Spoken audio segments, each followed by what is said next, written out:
Assalamualaikum warahmatullahi wabarakatuh, sahabat ASN.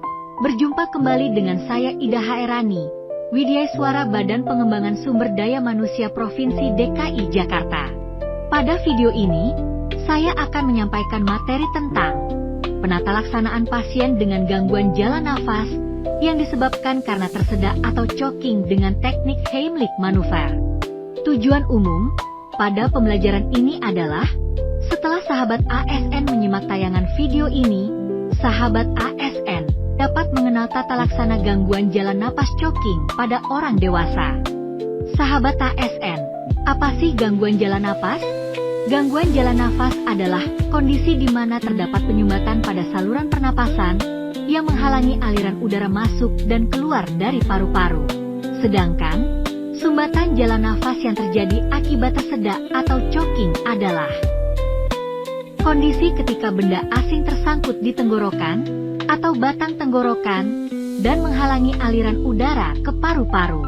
Jenis sumbatan jalan nafas karena tersedak ini terbagi dalam dua kategori, yaitu sumbatan jalan nafas total dan sumbatan jalan nafas parsial atau sebagian. Beberapa penyebab seseorang bisa tersedak yaitu 1. Penyebab fisik, biasanya karena potongan makanan yang terlalu besar, seperti daging, makanan bertekstur kenyal, seperti permen karet atau marshmallow. Makanan kering atau bubuk yang sulit ditelan, seperti kacang atau biji-bijian.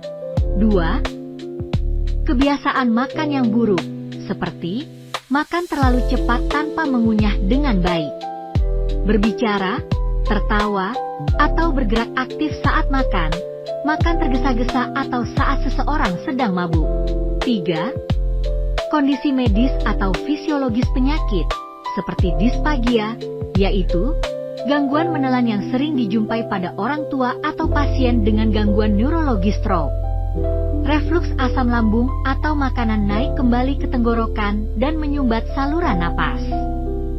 Kondisi medis lainnya adalah gangguan saraf atau otot pada penyakit Parkinson, penyakit sklerosis multipel, atau kelemahan otot tenggorokan yang terjadi akibat penurunan refleks menelan pada lansia. 4. Benda asing, seperti gigi palsu atau benda lain di rongga mulut yang terlepas. Orang yang mengalami tersedak bisa ditandai dengan tidak dapat berbicara, susah bernafas, kulit bibir atau kuku kebiruan, dan tanda umum pada orang tersedak adalah gerakan tangan memegang leher.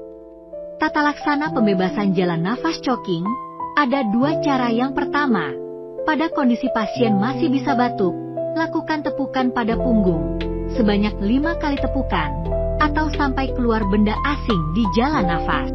Kedua, pertolongan dengan melakukan teknik Heimlich Maneuver, yaitu dengan menggunakan dorongan perut untuk memaksa makanan atau objek yang menutup jalur udara keluar dari tenggorokan. Berikut ini adalah video ilustrasi bagaimana cara melakukan tindakan Heimlich Maneuver. I'm Brianna, and today we are going to discuss the things that you need to know if you find a person choking. This is Choking Charlie, who's going to help me with the demonstration. The universal sign for choking is the hands crossed at the neck. If they are coughing, then they are able to breathe, and you would not perform the Heimlich maneuver on them. In order to do this, you stand behind the person and make a fist with your thumb pointing back against you, midline between the belly button and the rib cage. Grasp that fist with your other hand and pull back and up quickly until the object is expelled or the person loses consciousness and needs to be lowered to the ground to begin CPR. Heimlich Maneuver adalah teknik yang digunakan untuk menolong orang tersedak jika tindakan Heimlich Maneuver tidak berhasil, hingga penderita mengalami hilang kesadaran. Segera melakukan resusitasi jantung paru atau CPR sesuai standar dengan kompresi dada dan napas bantuan. Sambil memanggil bantuan orang yang ada di sekitar kita dan segera hubungi saluran darurat 112 untuk mendapatkan penanganan medis selanjutnya.